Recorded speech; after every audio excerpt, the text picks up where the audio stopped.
in the game, cause see the boxing voice. Welcome back, gang, for the first time and hopefully many more to come. Don't forget to subscribe to the YouTube channel and click on the notifications right here, this little bell, so you can get those emails every time we go. Whatever. We done with that, so we can talk some Gallimore and Julian Williams.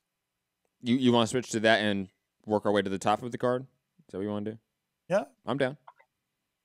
So, Julian Williams, last seen looking mediocre-ish to Ishe Smith. I mean, that you can almost say that that's saying it lightly, because there's a lot of people, me included, that thought he lost that fight. So okay, and that was I think that was in like the summertime, like July or August of last year. Yeah, I enjoyed this fight a lot. It was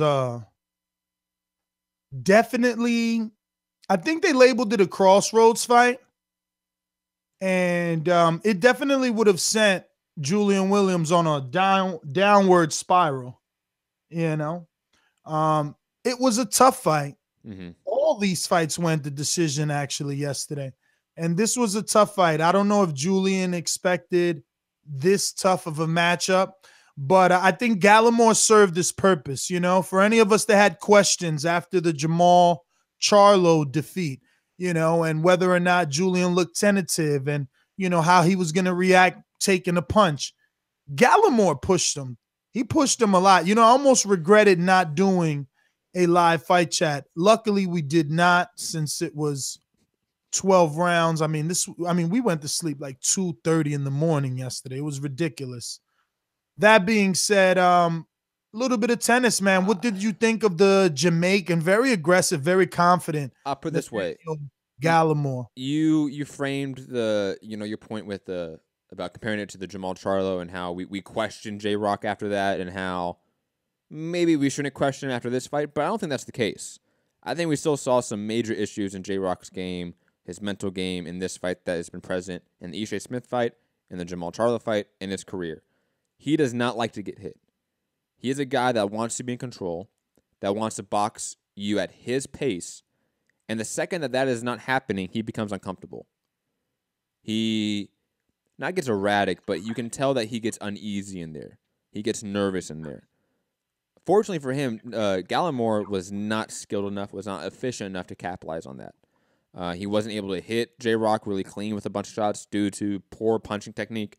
Gallimore was able to rough him up at times, was able to make it a tougher fight, and definitely shorten that skill gap due to that aggression, due to that willingness to just engage on the inside. But J-Rock was just a little bit better than him, was technically more sound with his punching, seemed to have a game plan set and was working it, was following it. Gallimore did not. But again, I don't know if this is the fight to say, okay, he's shown me that those questions from the Jamal Charlo fight are answered. That's not the case for me yet. He still has a lot of unanswered questions for me. He needs to fight a guy at the top for me to believe that he is a top level fighter in this division. To me, he is a perennial contender. But I don't think that he was trying to prove he was elite level yesterday. I think he is on a comeback trail. You know, and that's what you do when you're a top contender and you suffer a loss. You go back and you defeat some prospects. You know, he went back and defeated Ishe, controversial or not. Now a hot up and coming prospect. Does Gallimore have some losses? I believe he has one or two, maybe. Yeah, but he was on a win streak. Yes. You know, he had a resurgence of his own career. Now, I've seen exactly what you've seen, and I feel probably the same exact way. I just didn't want to spill everything in the beginning, play a little bit of tennis. I did feel like Julian, I don't know how he's going to do. Like, this is an IBF shot, right? So that means he's a mandatory to Hurd. That's not a good fight. Not based off this Gallimore fight. If you're Breadman and Al Heyman and you're thinking of the longevity of this kid, you don't put him in there with Jarrett Hurd. He's small. No. You can see him in this Gallimore fight that he was even smaller than Gallimore. And I want to pass it to you and ask you, you know, Do you think that what happened in this fight is that Gallimore wasn't prepared for this world-class stage? Because I feel like he got a little flat and gassed out a little bit in maybe the 9th and on. He did gas. Again, Gallimore only has about 5 years of boxing experience. It's a very short time and short window. And then to be thrust in there with a former, title contender, a guy that for a lot of people is in the top 10 of the division. That's, I think, without a doubt. But again, I think we see a ceiling for J-Rock. We see a guy that is not improving fight to fight. And to your point of he's on the comeback trail, we don't expect him to look like a elite world level guy on the comeback trail. Now I'll say this. It's a little bit different, I understand, but look at like Sean Porter when he come back from a loss. He went in and knocked out a couple guys, finished a couple guys he was supposed to finish, and then looked amazing against Keith Thurman. Arguably won that. Lost again, and then what does he do? Beats up a Broner, beats up an Andre Berto in clear fashion. We don't see that from a J-Rock. We see him still struggle with these guys, with an Ishe Smith, with a Gallimore. To me, that is a clear sign of a ceiling. We have seen the best of J-Rock. This is the best J-Rock we have. He will be a great title contender. He will be a perennial contender in the division for as long as he is in boxing. But he's not going to be a Lara. He's not going to be a Charlo. He's not even going to be a Canelo in that division. He's not going to be any of these guys. I don't know. I think you're totally being... You're just jumping the gun. I could be jumping the gun. He Absolutely. has one loss, and he's, won both of his comeback fights. But in unconvincing fashion. Like, I'll put it this way. Peter Quillen's one. Convincing? He got the win legitimately in this one. Yes, he was the right winner, but he did not look impressive in the win. I'll say this. And for the Ishe Smith fight, what about if Gallimore is just an overachiever? What do you mean he didn't look impressive?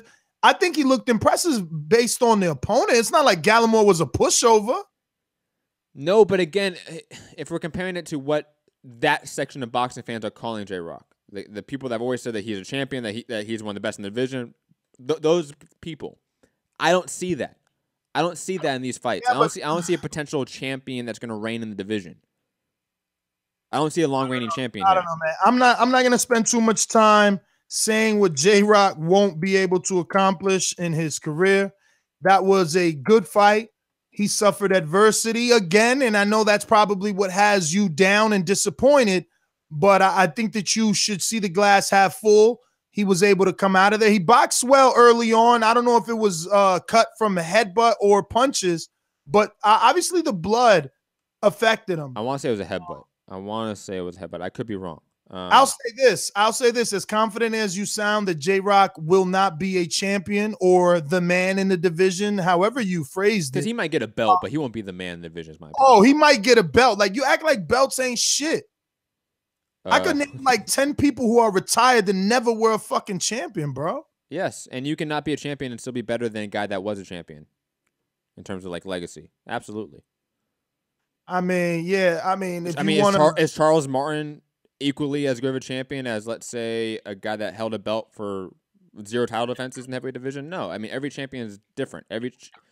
Same with every mandatory. Every mandatory is different. Every champion is different.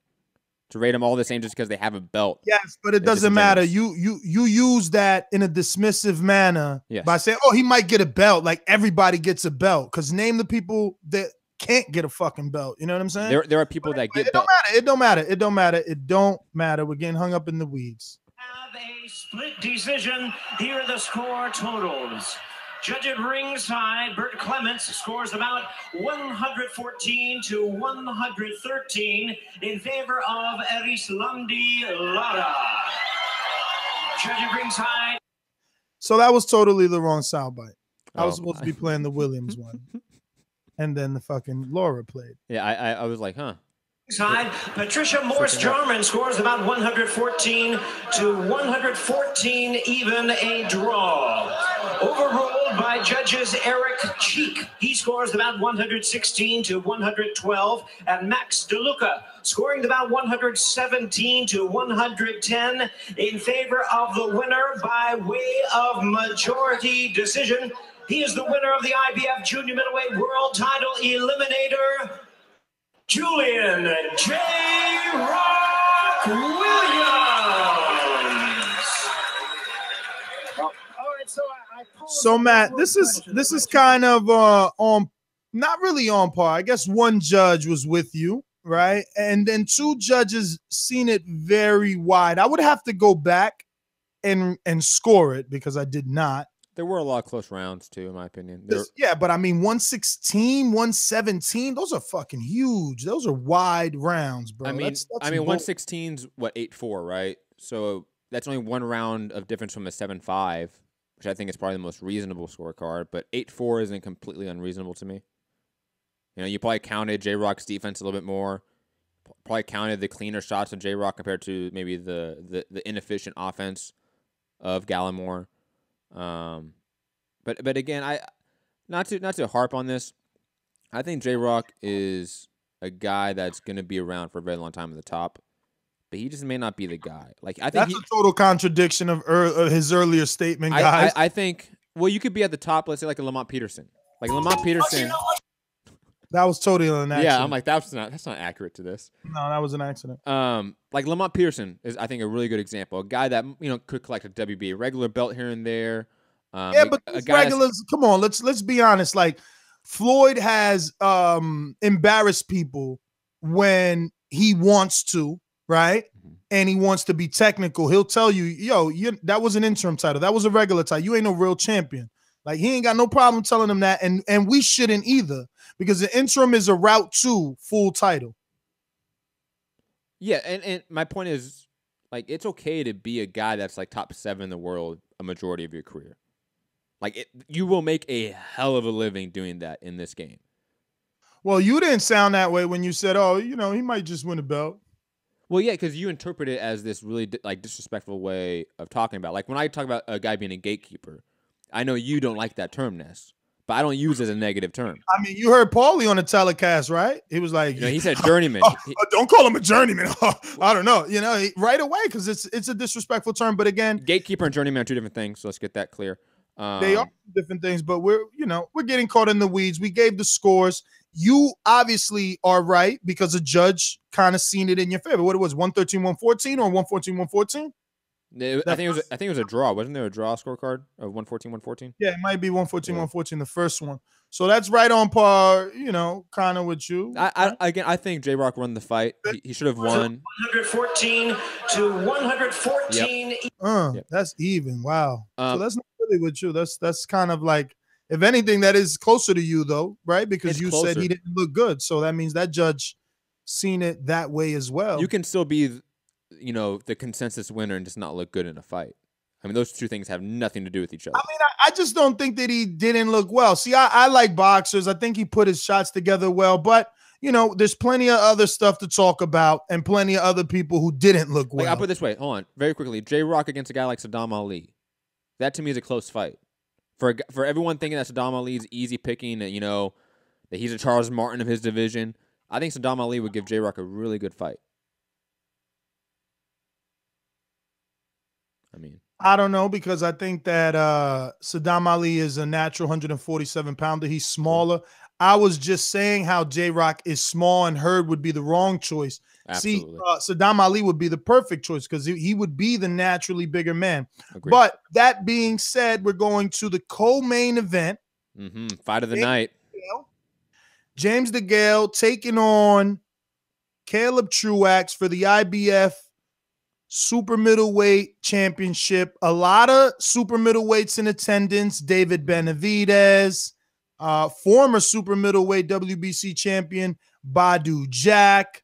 You also had up and coming prospect number 5 and 3 in multiple sanctioning bodies, Caleb Plant, making hella noise yesterday. So we'll go to the scorecards and then we'll give you guys our breakdown. Of action, we go to the scorecards. We have a unanimous decision. Here are the score totals. Judge at ringside, John McKay, scores about 117 to 110.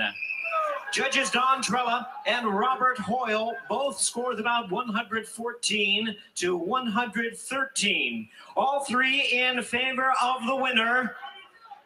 And once again, the IBF Super Middleweight Champion of the World, James Chunky.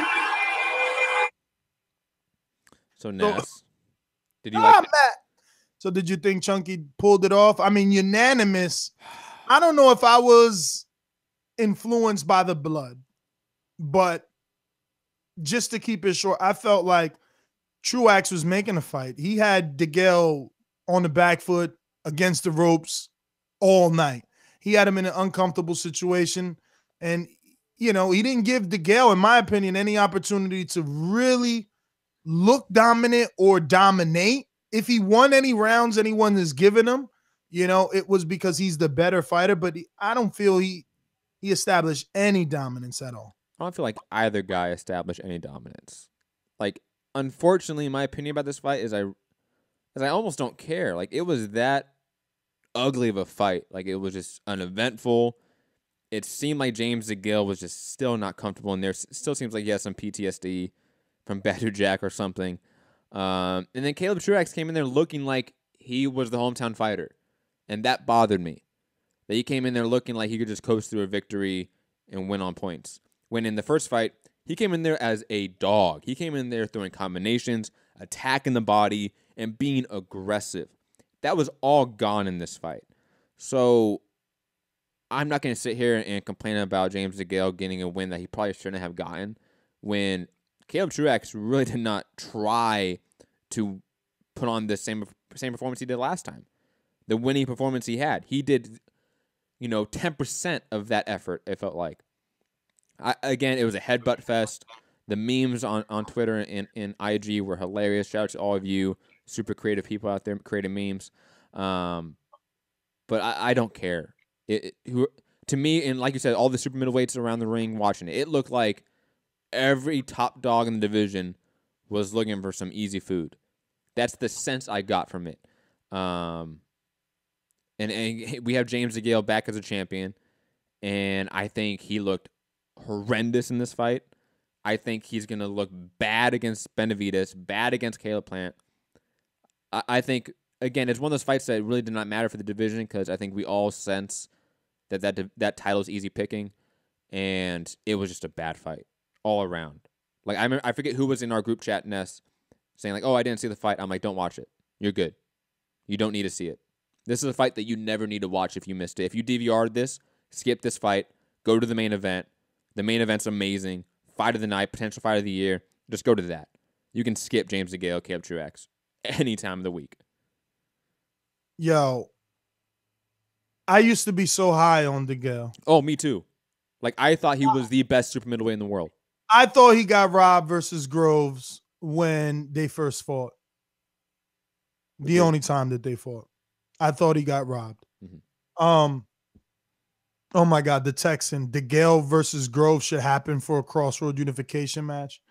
Stop it, please.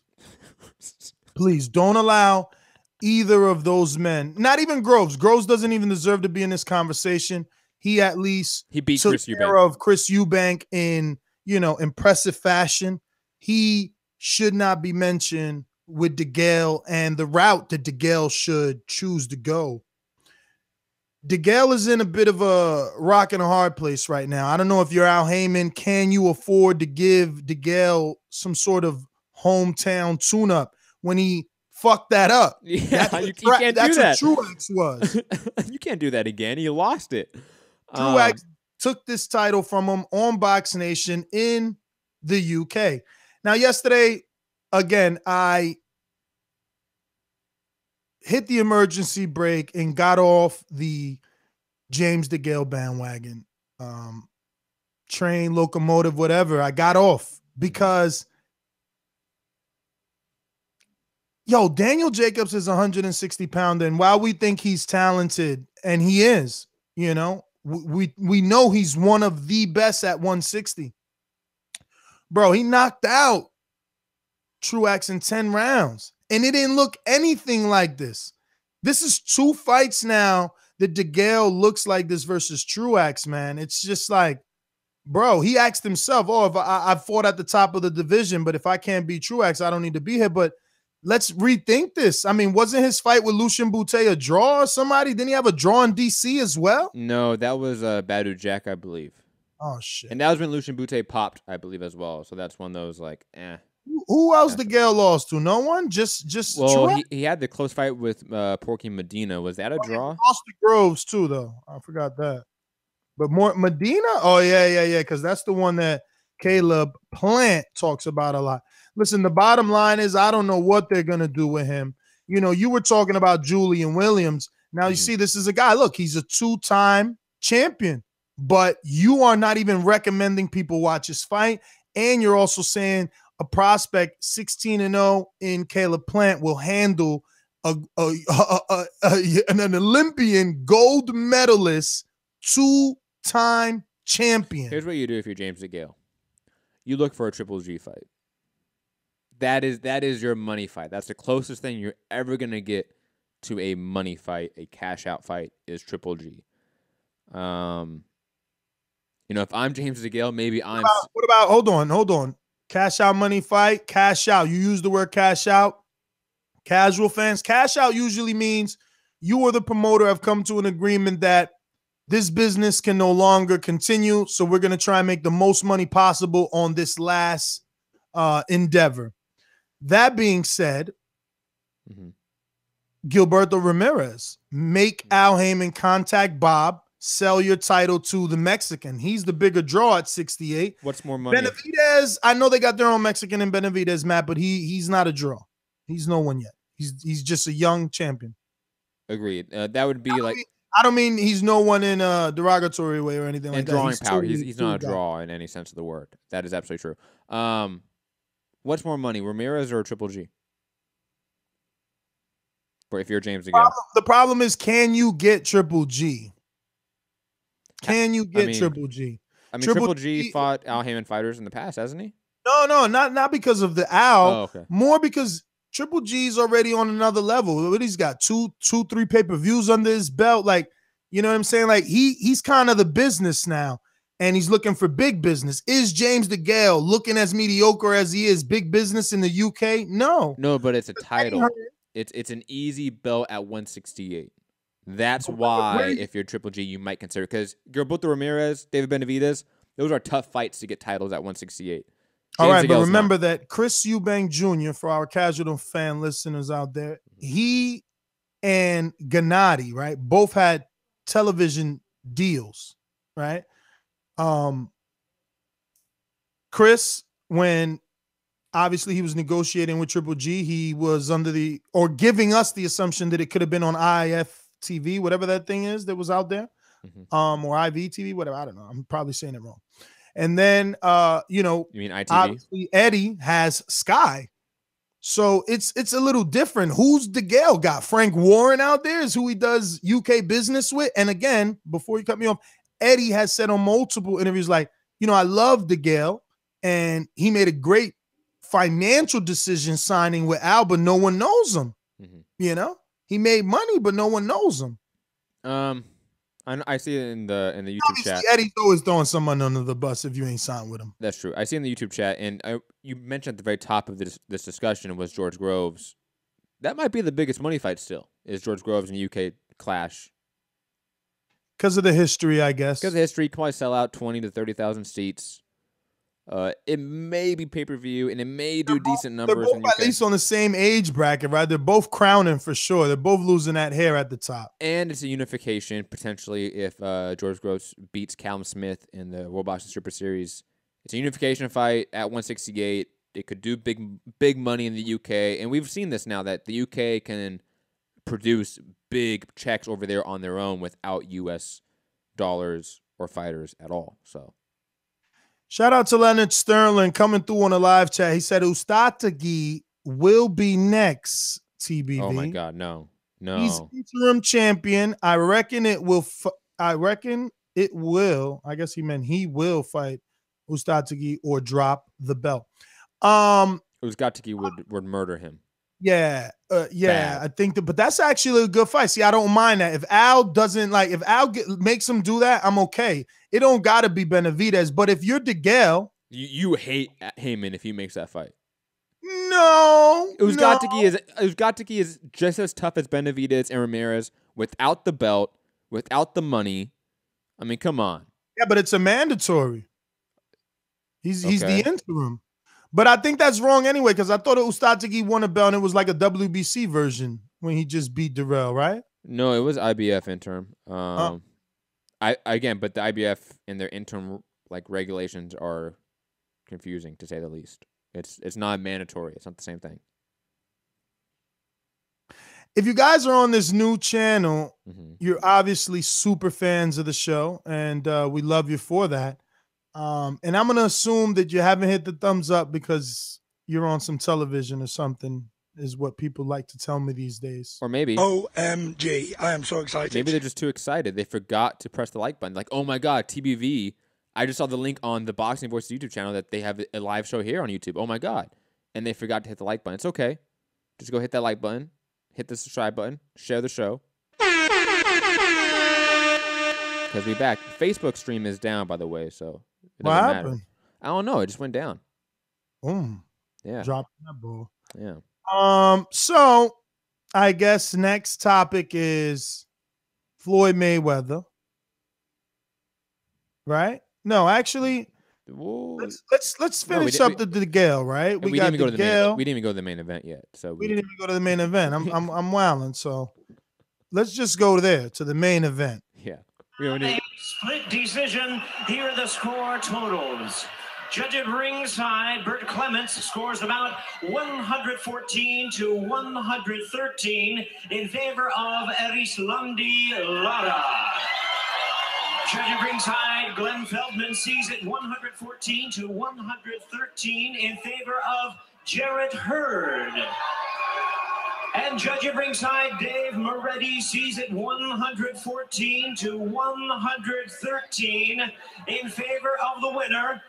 He is now the WBA, the IBF, and the IBO 154-pound champion of the world, Swift.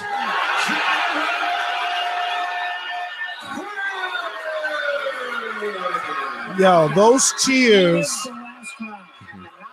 cheers reminded me to let you guys know that it was only 2,500 people was all that was in there.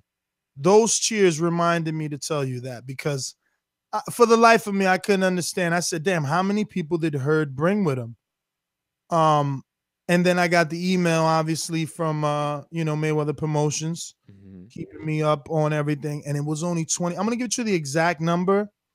It's crazy. But also, we got 7 5-star reviews to read. Emotional. Why you emotional? Bitch, you emotional, yeah. I'm emotional. Like happy emotional? I still don't feel like that works for that. It does work for it. I'm emotional. I mean, up this way, you can't play the 7 last part. 5-star reviews. I want to cry. I'm emotional. Ness, you can't play the last part where he's like, bitch, you're emotional. I mean, why not? Why not? Because I feel like Kendrick's like, hey, making.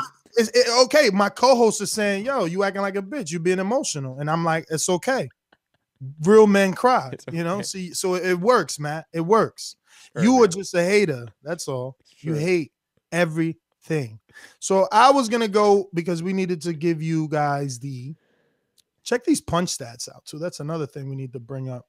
So much information they sent here. Oh, very quickly, just to the attendance. It was at the Hard Rock Hotel Casino. That is a very small venue.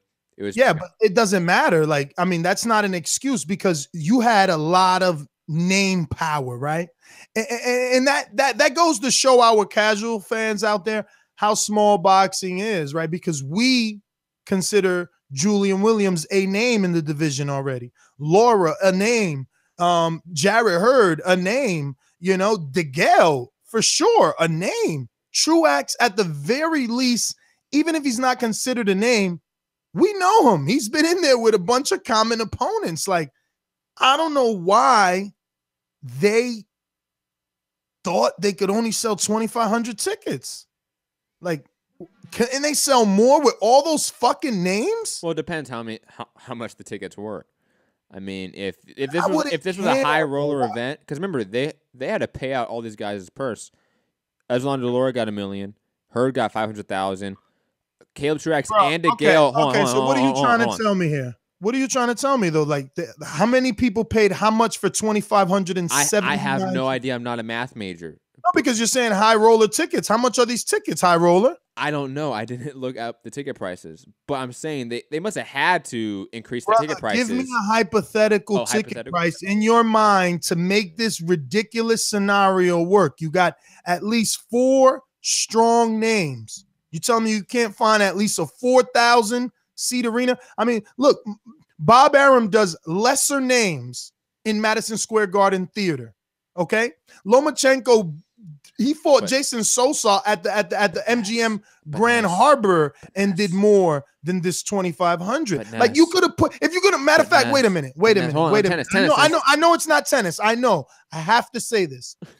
If you're gonna sell 2,500 tickets, right? Mm-hmm. Right? Because the majority of our listeners pick Hurd. So if you're gonna sell 2,500 tickets, Al Heyman, Richard Schaefer, whoever the fuck is driving the truck over there, put Hurd, who the world was picking, who is your new star, put him in the MGM Grand, in the Harbor, in the DMV, in his area, in his radius, and he'll still do more. He'll do the same numbers that Lomachenko did. They'll put extra seats in it. And if Lara has an issue because it's not neutral ground, pay him a little bit more money. Invest in your product. This made no sense to take this poor kid to the West Coast, put him 4 hours behind on his time zone to fight for 300 less people. Because the MGM, I believe, is 2,800. I'll put it this way. A couple points. Quickly, is there a 4,000 seat arena in Vegas? Because I know like the MGM is like a 12,000. T-Mobile's 20. Mandalay Bay is like what, 8?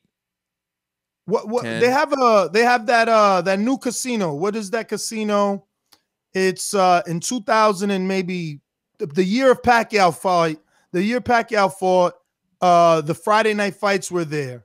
Cosmopolitan, maybe? Maybe the Cosmo, but I think that's around the same size as the Hard Rock. But again, all I'm saying is that the arena sizes for Vegas are limited, first. Secondly, the reason why this was not in a location that's probably more specific to where these fighters are from is because where the promoter's from. The promoter of this fight was Mayweather Promotions. That means it's almost guaranteed to be in Las Vegas. If you want this in the DMV area, you're going to need Lou DeBella to promote it if you're PBC. And then you may be selling 4,000 seats at the MSG Theater, but I guarantee you're making 3 times more in ticket sales in Vegas, right? I mean, that's the whole point of Canelo going. I guess you are, but look at these ticket prices. Like, this is crazy, okay? Jarrett Hurd's mom, well, I'm pretty sure they got some free tickets, but some of his uncles and shit, they wanted to come see their nephew fight. You know, you can't get tickets for everybody. People think tickets is like, nah, that shit don't exist. So some of his uncles that wanted to sit next to his mom and shit, I had to pay $750 or $1,000. That's insane. I'm starting to think this is not even, they're not even making money here. This is a tax write-off. He's made so many millions. He needs to throw a couple of shows a year and write it off. This don't make no sense. You got 6 talented fighters with decent level names. I mean, because, yo, is the lowest name a C at the very least? At the very least. And that's a mean fan. You know what I'm saying? C-level fighter is the lowest name. So, damn, I don't know, man. I don't know. But who are we, bro? They're doing the damn thing over there, right? They're putting together great fights. I guess that's all that matters. It looked good on television, and Hurd had a lot to do with that. Some of these punch stats. I mean, we look at if you think about a bunch of the ESPN cards like Golden Boy puts on, those are tiny venues. I mean, you're talking about a few hundred people. Like the Fantasy Springs Resort, which, you know, I've gone and covered fights there. That's tiny. And they put like Jason Quigley, Glenn Tapia on ESPN there when it seat maybe 400, 500 people. You know, like boxing has lived off of, 4,000 and less attendance in the U.S. for, per event for a very long time. That's why in the U.S. when you get 20,000 people in a venue, that you are a draw in the U.S. if you are able to do that. It may be different in the U.K., maybe different in other places, but in the U.S., it's hard to pull in those people for live attendance. It is, especially in major markets. For sure, man. For sure, brother. I was just excited, man. I wanted to contact his trainer and set up an interview and stuff. But you know, you got to give them time to do the victory thing and stuff. But I'm curious, man. You know, because I don't want to take anything away from this performance. But Jamel Charlo obviously had a lot of interesting things to say. He was on hand, and you know, he said, if Hurd hits, if I hit Hurd as many times as he got hit, this fight won't last. Whether that's true, you know, is yet to be seen, because Hurd is absorbing everyone's shots. But how long is that style gonna last him? Like I don't know, man. He took a lot yesterday, and all these fights are looking the same. You know, I just, what's the shelf life? And don't get me wrong, he doesn't sound bad. His face isn't swollen, nothing like that. So maybe they're not hurting him at all, and he's like fucking Wolverine or something. But still, you gotta assume he is taking that punishment. Yeah, and you have to assume eventually it's going to come back and haunt him, whether it be 40 years from now, 80 years from now, 20 years from now, 5 years from now, a year from now. It will come back. Brain damage does not go away, unfortunately. And this is a sport where you literally cause each other brain damage on a daily basis. So it is concerning long term. You know, I have this concern about Triple G and other guys that rely on a good chin as a crux for their game, for their style. Francisco Vargas, Leo Santa Cruz. You can start listing a lot of guys that are active today that you go, eventually they're not going to look the same. You just know it. If you watch the sport long enough, you've seen this track record. But luckily for Jarrett Hurd, if that's not a concern for him, and it may not be, and it probably isn't, you know, due to his style, he will put on exciting fights for the fans. He will make a good money doing it, and he'll be around for at least a good bit and putting on these fights, in my opinion, until we start seeing, you know, these negative effects come back and haunt him. That's my you know, take on it, so to speak. He still looks phenomenal. So the thing is, we don't know what to believe, right? I mean, is it going to be tough for him to make the weight if he can't get the Jamel Charlo fight next? Or is it not all of a sudden tough because he made the weight so easily this time at 153 even, and now he's got these 3 new belts, and it's like more motivation? I mean, what does he stay? Because it's more money, let's be honest, right? Like now he's got a couple of titles. His next fight got to be in the millions now. Do we know what he got paid last night? Did they say? 500,000. 500K, Jesus Christ. I cannot believe that where we are. In 2012, we used to be saying, Jesus Christ, these guys are getting paid so much money. Now I'm saying Jesus Christ because the mandatory minimum, the minimum wage for these fighters has gone down drastically. We're talking about an IBO, WBA, IBF unification. And he only got 500K. And what Laura got? Another cool mill? Yeah, he got a mill. But then you look at guys like Caleb Truax, James DeGale. They both got 300 stacks each. What? Yeah. So I mean, that's one of those where you go, not overpaying, but like, yo, they dropped my man DeGale down to 300K. He better leave out with that belt. Maybe Eddie can make him some better money out there at this point. I mean, well, he got the belt back, so Al gonna have to raise his pay again. Yo, I'm watching the fight right now. He's getting hit with so much shit by Truax, bro. I wonder, that's what he should do at this point. Give him a rematch, right? Just, you know, you could keep fighting this dude for a while. Like at least one more fight, because, yo, every other route you go is dangerous, right? Like Benavidez is way more dangerous. You know, Caleb Plant probably is going to outclass him. Probably. I'm not saying that he is.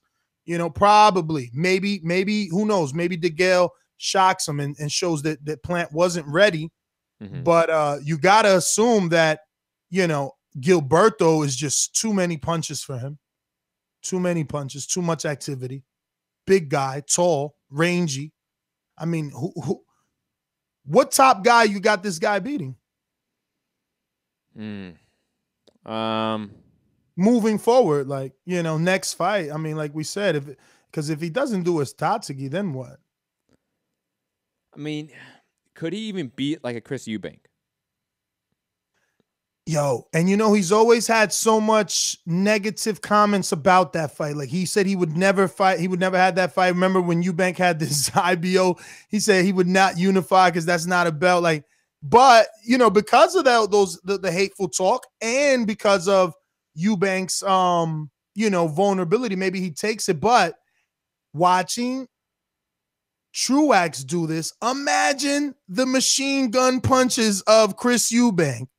And the confidence that he has. I don't know, but it'll be a good fight. That'll be a good domestic and international fight. I mean, I would pump it as much as I can.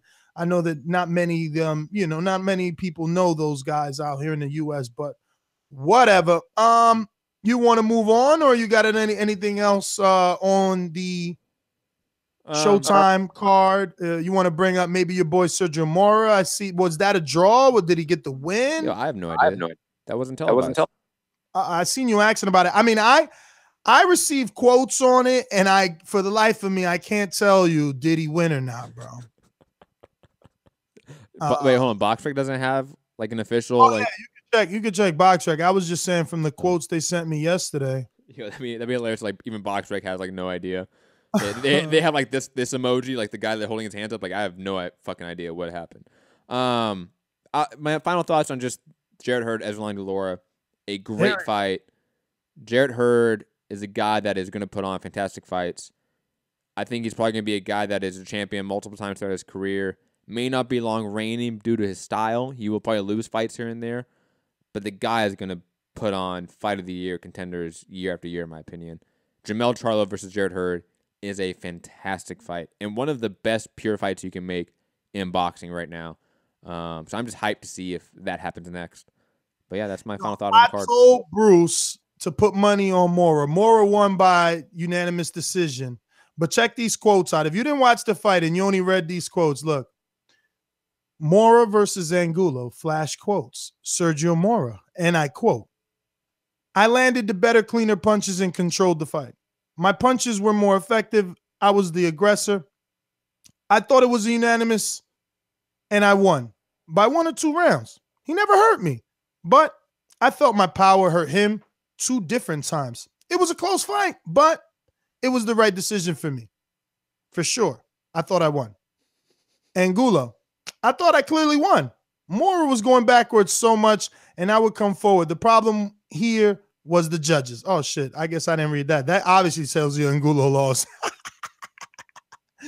Yo, but at least shout out to Angulo, made a comeback. Now let's put that into perspective. James DeGale. Some guys shouldn't be making comebacks. Some guys should stay in retirement. No. Hold on, Ness. Hold on. Let me get a shot in here. Guys like Ricardo Mayorga fought this weekend as well. Let's not forget that. Some guys should just stay retired. It's okay. I hear you, but listen. If you're a plumber for the rest of your life. Mm-hmm. Whatever job you decide to take up, usually people don't make career changes, Matt. But Ness, I'll put it this way. Wait a minute. No, tennis.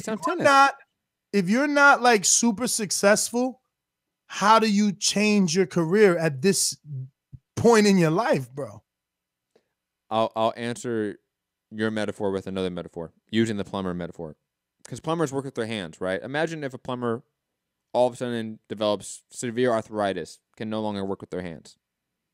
They have to find something else to do. They can stay in plumbing, but they may not be on the field anymore. They may have to go to the office. They may have to be an inspector. They may have to do other things than be the handyman, so to speak. And if you're a fighter, there comes a time when your body cannot take the punishment anymore. So therefore, you have to find other things to do, whether it be coaching, whether it be promoting, managing, being an agent. Who are you recommending to retire here? I'm losing my... Angulo. Oh, Angulo. I mean, I was at the Freddie Hernandez fight live for that one. I covered that fight. To see him look that way and that was 2 years ago. God knows what he looked like here. There's a reason it wasn't televised. I hear you, man. Listen, just to keep it short, though, Mhm. Angulo's not Thurman, and I say Thurman because you had that personal experience with me and Thurman, so you know what I'm talking about when we were in the gym, and just how well of a speaker and teacher he is, right? So take that all into perspective and think about what you said earlier. Oh, if you're a plumber and you mess up your hands, you need to get a new job within plumbing. Or that could be an option if you want to stay within plumbing. Cool. So Angulo's a fighter. He needs to get a different job within boxing. It's kind of hard for him to be a trainer, right? Because he wasn't as versatile, right? And there's a language barrier. And then we got to remember that he was an immigrant and he suffered going to jail for being an immigrant, being in ICE. I mean, how many other career options do you think he has? I'll allow you a few minutes, but let's not go to hell. It's just a point, and Angulo is really an example to an argument we're using. My thing would be if you are not the type that can actually do that thing, like coaching. You brought up coaching as an example. Let's say coaching. If you don't have the coach's mentality, then you don't have to be the coach, but your name can be on the gym. You could be owning the facility. You know what I mean? Like you could figure out ways to where you still make money within the sport, and you could do what you love. If the sport is what you love, then that by all God's almighty, do it still. But for the love of God, please do not put yourself in more punishment, Angulo, or anyone like Angulo, because eventually that's when you're going to see something very bad happen in the ring or out of the ring, and no one wants to see that. You know, and unfortunately, we have a sport with no pension, no union. Now, did you watch the fight though? Because no, again, none of us did. It would none of us did. It's not televised. There's no tape of it. It's not on YouTube. It's not anywhere. So you don't think that's unfair of you to be making all these judgment calls? And the fight was announced a split decision, which meant it was close. You know what I'm saying? Yes. You could be saying this guy is done, and he had the performance of his career and was legitimately robbed. I doubt a guy who looked the way he did against Freddie Hernandez and took 2 years off and then fought another guy who took 2 years off and came off an ACL surgery. I doubt that fight looked good. I mean, those are some of the reasons why he could have looked good, because the guy came off of ACL surgery. But Ness. Wait a minute, I ain't cut you off. And because he took 2 years off to kind of rejuvenate, get himself back together. Angulo hasn't looked good in over half a decade. Listen, hey, it's all good. Neither one of us got to see it, but at least I'm not being judgmental without watching it. I will fully admit I'm being judgmental without watching his fight last night, because I watched the fight before that, the fight before that, the fight before that, the fight before that, and they all looked bad. So the likelihood that he took these 2 years off and magically took off all of his shoddiness, the fact that he can't even throw a punch with any explosion, that all of a sudden came back. No, the guy's faded. The guy's shot. That happens. You can't get that back. Once that's gone, it's gone. Look at Brandon Rios. Look at Mike Alvarado. These guys are never the same. Once they pass that point. Brandon Rios just had one of the best performances What? of his life. What? He got knocked the fuck out in the fight. But before he got knocked out, he was looking good, bro. No, People were shocked that he was. Anyway, look, he was not looking I'm good. not going to go down these rabbit holes with you. He was not looking We good. got more topics here. We're going to go into the next one. What is up, TBV family? Yes, YouTube has been cutting funding to their channels as of late, and with net neutrality going through its process, the internet is changing. If you want to keep your favorite channel intact, coming up with tons of content, and plus get hours and hours of extra content, head over to patreon.com/ThaBoxingVoice to become a member of the TBV family and help support the channel. Peace.